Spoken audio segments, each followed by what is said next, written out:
Hello, welcome back to another episode of Sales Q&A Daily for AEs. This is your Friday afternoon edition. And before we get started, if you are an AE, whether you're new, you're established, you're starting a new role, you want to get a really good handle on your discovery process, DM me the word audit for your discovery call audit. It takes 5 minutes. I will give you 3 things that you can do to improve your discovery calls, win more deals, and get to the next step quicker and faster. Okay, so let's get into it. Today's question is, how do I know when a deal is slipping and what can I do about it? Okay, so let's tackle this head on. So, number one, you need a really, really good discovery process to have deals that are not going to slip later on in the process, right? So, that's the first thing. The second thing is when you're in your discovery call process, when you're in discovery call with your buyer, you want to make sure that not only are you adding questions, you want to make sure that you're listening to the responses to those questions. So you are asking a question, they're going to respond back, and then you're going to respond based on what they told you, right? And this is the essence of a two-way conversation. And it starts the process of adding quality to your discovery call. So that's the first step. The second step is to make sure that with every interaction, you are adding value to your potential customer or your potential buyer. So if you are just asking questions, getting the answers, number one, it's going to come off a little bit interrogation-y. You're going to sound like an FBI interrogator. And number two, you're not going to really add value. So you're not going to dive deeper into the core issues. You're not going to have them think about their business in a different way.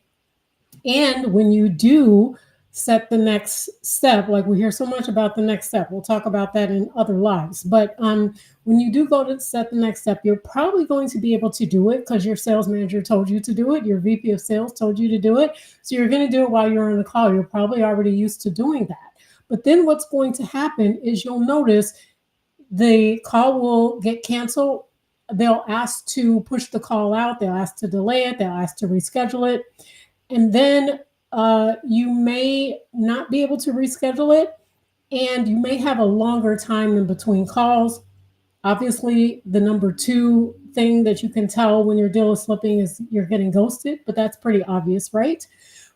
The number three way that you can find out if your deal is going to slip or it's slipping is that you are doing a lot of back and forth emails, right? So one or two back and forth emails is not a problem. But if you are having a lot of back and forth to like really simple questions to things where you could just get on the call and clear them up really quickly or get on the call and get some more information, that is a sign that your deal is slipping. And if this goes on for a few days and they're resistant to getting on the call, your deal is slipping. And you need to be cognizant of that and be aware of that and be able to do something about it. So here's the number one thing that you can do to recognize when your call is slipping or when it's going to slip and how you can fix it. So assuming that your CRM, you're treating your CRM as a single source of truth, right? We have all the notes in there and we have them in there correctly and we have them in the same format all the time. The number one way to tell is you looking through your notes and you are looking for areas where you added value to that call. Adding value to a call or a buyer is not asking questions. It is digging deeper into what you think the core issue may be, having them get agreement on those issues and having more discussion around that, and then having them think about their business or their problem in a new way. That's what you're looking for when you are looking at or reviewing your call notes in your CRM. You're looking for where you added value to the call.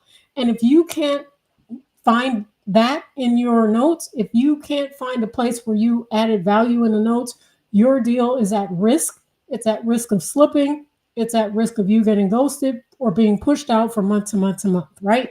So those are the three things that will signify how you can tell if your deal is slipping, if it's going to slip, and then what can you do about it? So once you look and you see, where did I add value? I didn't add value to the call.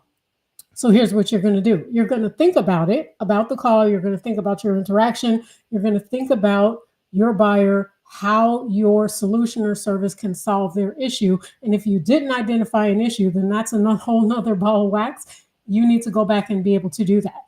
But if you didn't see where you added value, you're going to think about something of value you can send them, give them, or talk to them about. And then you're going to message them or call them and fall on your sword. And you're going to say, hey, I was thinking about our interaction. I really don't think we got to what the core issue is that you need solved. Are you open to having another conversation about this? Or you're going to send them a couple of different questions that is going to cause them to think a little bit about their business. And then most likely you'll get a response back. So it requires you recognizing that you were the cause of the call slipping, that you didn't add value, and then you're going to fall on your sword and you are going to fix that and ask for more interaction. Now, if in fact you did find a compelling core issue, so in other words, you know what the costs of inaction are. We talked about that yesterday. You identified some of the core issues, the really compelling reason, the reason they would want to change. Then you're going to send them an email and you're going to outline what you discussed and what you talked about. And you're going to be like, I'm really concerned because we identified these issues, but I haven't heard back from you. So I'm just curious, did you solve this? Did you find a solution to this? Let me know, even if we don't decide to work together, whether we decide to work together or not.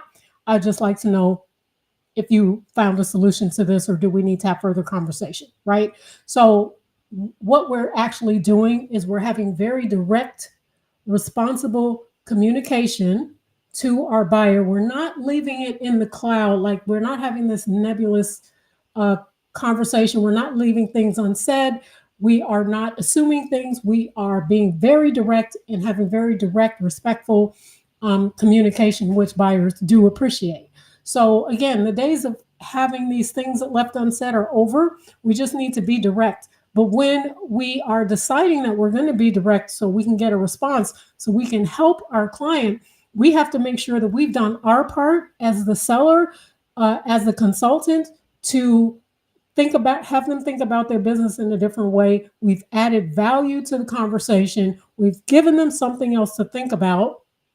And we're doing different things than the other 10 sellers that they already talked to, because they did talk to 10 other sellers or more before they decided to talk to you.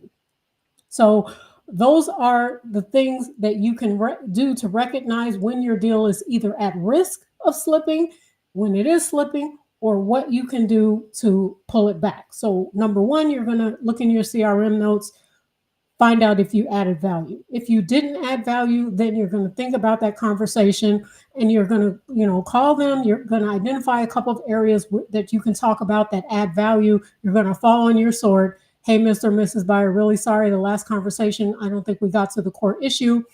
Here are a couple of questions I just was thinking about and I just need to ask. Or you're going to call them up and you're going to do the same thing.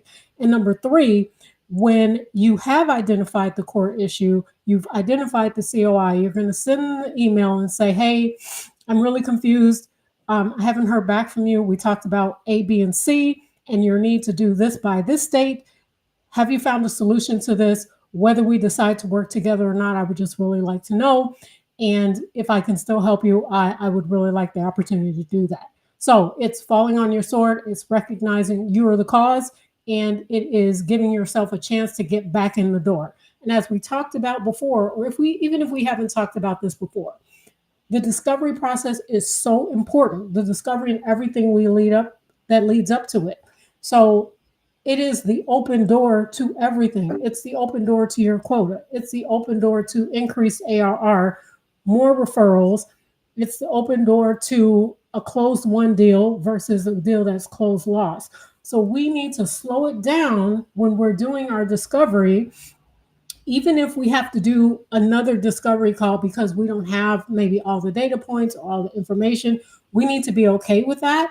Slow the process down, make sure we're adding value, and then that will lessen the chances of us getting ghosted or deal slipping or just disappearing in a puff of smoke. So this is how to recognize if your deal is slipping, if it's at risk of slipping, and what to do about it.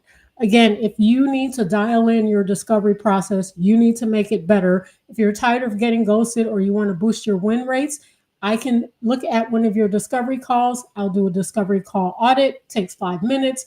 DM me the word audit. We'll book a call. I will look at your discovery call and give you 3 things that you can improve on today to fix your discovery call, add value, and fix your win rates. Okay, thank you and have a great weekend. And I will see you again next week for another sales Q&A daily for 8